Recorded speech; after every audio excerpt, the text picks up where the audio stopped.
What are your biggest takeaways from Wildcard Weekend, Carl Conyers? Whoa, sorry. I think for me, one of the biggest things was just how good, like, the vast majority of these games were. Um, it was kind of crazy. I think the first 3 or 4 games were all won by a team that didn't lead. Like at the 3-minute mark of the fourth quarter, they weren't leading. So that was like 3 or 4 games where somebody basically scored like a game-winning touchdown and to end the game, which is nuts. And I think they said that that's the most that's ever happened. That ties the most that's ever happened in a single playoffs, and that all happened in one week. Mm, Which is just nuts. So yeah, I mean it was really fun. I didn't get to catch all the games, but all the most of the ones that I did catch were great. I think only the Chargers game and the Steelers game were bad. Um, and that's kind of one of my big takeaways. And I know I texted you right after about it, is that boy Justin Herbert is poo, bro. I like he's the definition. I think they be calling him if man because it's like, oh yeah, he has the arm talent, so if only he does that or this, and it's like, and I get it for sure. His offensive line was probably the most banged up out of everybody in the playoffs, but there's been plenty of other star quarterbacks who have had terrible offensive lines in the playoffs in the history of the league, and I need to pull this up, but I bet they don't play as poorly as him. mm. There's I've seen plenty of videos and just things that I saw in the game of guys were like flashing wide open. And part of that is when you don't get protected, sometimes, guys are quicker to tuck and run and other things like that. But like you have to be able to, that usually also though signals when a quarterback is kind of on his way out. Like if you're seeing ghosts or if you're that scared to throw the ball, and whether that's the organization's fault or your own, it is what it is. And he was just, there's a lot of times where it's like, bro, just throw the ball. You have this guy wide open, or you're throwing it to the wrong guy. And at this point, I think this is what his third or fourth playoff game, and he's just Yeah. not shown any of the things that people used to talk him up in the regular season. We haven't seen it all in the playoffs. So, at a certain point, it kind of becomes who you are. He's still, of course, young, so there's a chance for him to change the narrative. But as of right now, it's like, he's just kind of the lesser version of what Aaron Rodgers in terms of, Aaron played great in the regular season, but then would come in and not play that great in the postseason. But even then, he still played much better than this. So that's why I say even lesser version. Hmm. So yeah, it's just kind of crazy to see Justin Herbert continue to just be like ass. That's the thing. It'd be different if he was just bad, but like 3 points in the last game, you have 4 interceptions, and like they just don't do anything. So that's something that definitely stood out to me. Another thing is just I'm a guy I think that once a guy's been in the league for a while, I kind of do like our legends. Like for instance, is in basketball, but LeBron, I kind of was a little bit of a Bron hater early on, but like the longer he was there and just kept doing great stuff, it's like it just gets harder to hate on them. But Aaron Rodgers, man, I'm honestly happy that he's going to be out of the league. I think that he's probably going to retire, especially now with, we'll talk about it, but Tomlin stepping down. Um, there's just so much hoopla that goes into him and everything that surrounds him, and it hasn't been worth it for like the past 8 years or something like that, to be honest with you. Yeah. Even though I know some of that included probably one or two of those MVP campaigns, but it still led to absolutely nothing in the playoffs. And then, these last couple years, he just hasn't looked that great in general. But yeah, I mean, he does so many things that are just like very asshole-ish, and it shows even in his play. Like, for instance, okay, DK drops that one pass. Oh yeah. He didn't pass to him again for like another quarter or quarter and a half. It's like, bro, you have no receivers on your team. You can't be out here throwing a temper tantrum because your best wide receiver didn't catch the ball. Okay, you know what the greats do? If this was Tom Brady, if this was Patrick Mahomes, they might have gone back to DK in the very next play.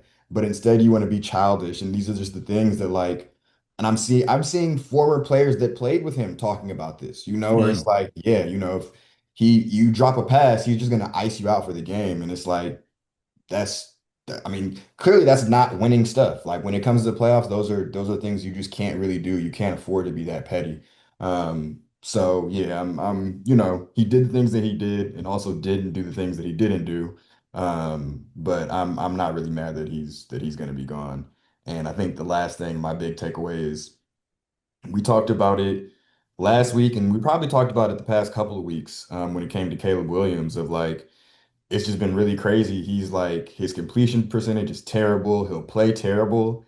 And then when all of a sudden it matters, he's just the most clutch person in the league. Like, and he's been doing it for like 8, 9 weeks straight. I know it's crazy because I actually had him on one of my fantasy teams. So I get used to like halftime, I'm checking his stats and it's like, oh, he got like 10 fantasy points or something like that. And then he end the game with like 30 or something like that because he just does a bunch of crazy stuff in the third and fourth quarters. And like he did it again in the playoff game. So I'm seeing a lot of people talk about, it is really remarkable to play. It's not like he's like bad, like he really plays awful in like these first halves or in these first couple of quarters, and then like he goes from like a D minus to an A plus. It's just like the full range, and like even Josh Allen to me doesn't usually get that low, like it's even more of a spectrum. I know we see a lot of swings with Josh Allen, but like yeah, it's just it's kind of crazy to see it. So I'm interested to see if this is something that's gonna, continue on as we go through these playoffs. Because if so, I mean, with the teams that are left, I feel like anything could happen. Yeah, no, I agree with you. As far as my takeaway, the former reigning champions, Philadelphia Eagles, definitely underachieved. Arguably the best roster.